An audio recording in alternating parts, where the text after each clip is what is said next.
कुख्यात गुंड निलेश घायवळ फरार झालाय। पासपोर्टवर नाव घायवळ ऐवजी गायवळ केलंय। पोलिसांच्या हातावर तुरी देऊन घायवळ निसटलाय। घायवळला राजकीय पाठबळ मिळतंय का अशा चर्चा यामुळे सुरू झाल्या। कुख्यात गुंड घायवळ पोलिसांच्या हातून निसटलाय। निलेश घायवळ कसा पळाला ते पाहूया। पासपोर्टमध्ये फेरबदल करत पळण्याचा मार्ग शोधला। आडनावात बदल करत घायवळ परदेशात पळाला। घायवळ ऐवजी गायवळ आडनावाचा उल्लेख करण्यात आलाय।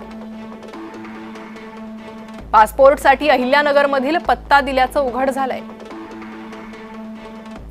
पासपोर्टवर निलेश बन्सीलाल गायवळ असं नाव आहे। पासपोर्टवरील पत्ता गौरी घुमट, आनंदी बाजार, माळीवाडा मार्ग, अहिल्यानगर। आधार कार्डवर देखील गायवळ असंच नाव होतं असं पोलिसांचं म्हणणं आहे।